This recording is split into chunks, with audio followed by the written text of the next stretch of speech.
ஒரு பிசினஸ்மேன் ஒரு தடவை ஒரு சாலை வழியாய் நடந்து போய் கொண்டிருந்தார். தன்னுடைய ஆபீஸ்க்கு அவர் போயிட்டு இருக்கும்போது வழியில இருக்கிற ஒரு வயதான பிச்சைக்கார மனிதரை பார்க்கிறார்.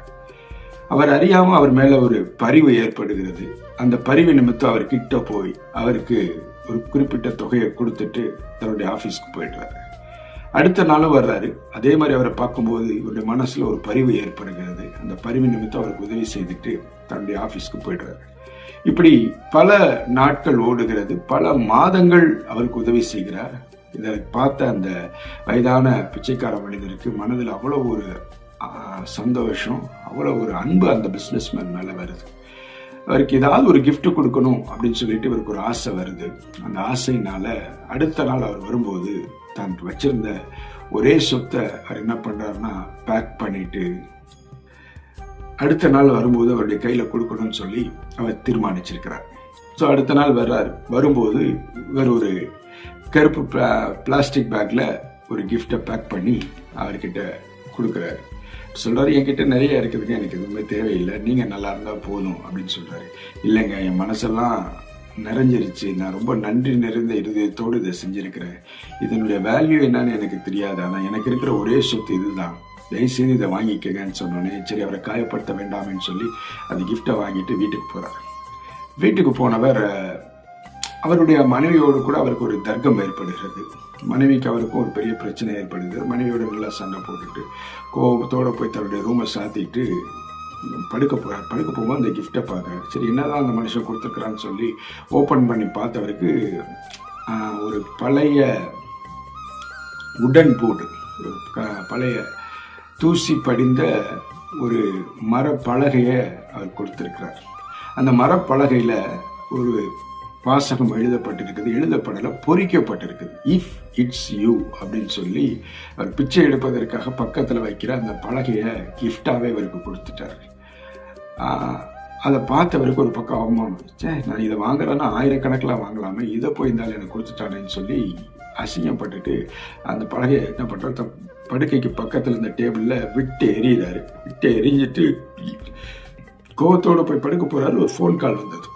அந்த ஃபோன் கால் அட்டன் பண்ணுறாரு. அந்த ஃபோன் கால் அட்டன் பண்ணால் அவருக்கு அது ஒரு முக்கியமான பிஸ்னஸ் கால். சரின்னு அதை பேசிட்டு டயர்டாக போய் எல்லாத்தையும் மறந்துட்டு தூங்கிட்டார். தூங்கிட்டு இருக்கும்போது அவருடைய சரீரத்தில் ஏதோ ஒரு மாற்றம் ஏற்படுறதை அவர் உணர்றாரு. டக்குன்னு முழிச்சு எந்திரிச்சு தான் கால்கள் எல்லாம் நிற்க முடியல, கையெல்லாம் நடுங்க ஆரம்பிச்சுது. உடனே சத்தம் போட்டு அலறாரு. அலறல் சத்தம் கேட்டு மனைவி வர்றாங்க. மனைவி வந்துட்டு உடனே டாக்டர் கூப்பிடுறாங்க. டாக்டர் வர்றதுக்குள்ள இந்த மனைவியினுடைய புத்தி தவறாக யோசிக்க ஆரம்பிச்சது. டாக்டர் கிட்ட சொல்லி இவருக்கு ஒரு தவறான இன்ஜெக்ஷனை போட்டு இந்த மனுஷனை எப்படியா கொண்டுறணும் அப்படிங்கிற எண்ணம் அந்த மனைவிக்கு ஏற்படுகிறது. டாக்டர் வர்றார். டாக்டர் வந்தோடனே டாக்டர் கிட்ட அவங்க விலை பேசுறாங்க. உங்களுக்கு எவ்வளோ காசு வேணாலும் தர்றாங்க, தயவுசெய்து இந்த இன்ஜெக்ஷனை அவருக்கு போடுங்க அப்படின்னு சொன்னோடனே டாக்டருமே அந்த பணத்தாசைக்கு இணங்கி அந்த இன்ஜெக்ஷன் எடுத்துட்டு அவர் ரூம்குள்ளே போய் அந்த இன்ஜெக்ஷனை போடுறதுக்காக சிரிஞ்சை எடுத்து அந்த இன்ஜெக்ஷன் ஏற்றிட்டே இருக்கும்போது அவருடைய கண்ணில் இந்த போர்டு படுது. இந்த போர்டில் இருக்கிற வாசகம் இஃப் இட்ஸ் யூ, இதுவே நீயாக இருந்தால் என்கிற அந்த வாசகம் அவருடைய மனசுக்குள்ளே போய் அவரை தாக்க ஆரம்பிக்குது.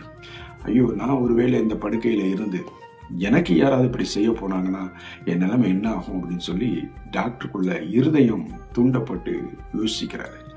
யோசிச்சு பார்க்குற அந்த டாக்டருக்கு ஒரு நிமிஷம் பதறி போயிடுறாரு. இல்லை, இந்த தப்பை நம்ம செய்யக்கூடாது, நம்ம பேசாமல் இதை விட்டுட்டு நம்ம ஓடிடலாம் அப்படின்னு நினச்சிட்டு போய் அந்த மனைவி கிட்ட சொல்கிறாரு. இல்லைங்க, இதை என்னால் செய்ய முடியாது, அவருக்கு சரியான வைத்தியம் தான் என்னால் கொடுக்க முடியும் அப்படின்னு சொல்லிட்டு இதில் சரின்ட்டு கிளம்ப போகிறவருக்கு மனசில் தோணுது, இல்லை நம்ம இதை விட்டோம்னா இதை வேற யாராவது செஞ்சு அந்த மனுஷனை கொன்றுவாங்க, அதனால கடவுள் நம்மளை தண்டிச்சிருவாரு, நம்ம விடக்கூடாதுன்னு சொல்லிட்டு அந்த மனைவி கிட்ட போய் சொல்கிறாரு, நான் இவரை மருத்துவமனைக்கு எடுத்துகிட்டு போய் நான் உதவி செய்ய போகிறேன், இதை நீங்கள் தடுத்தீங்கன்னா நான் போலீஸ்க்கு கூப்பிடுவேன் அப்படின்னு சொல்லிட்டு சொன்ன உடனே அந்த மனைவி பயந்துடுறாங்க.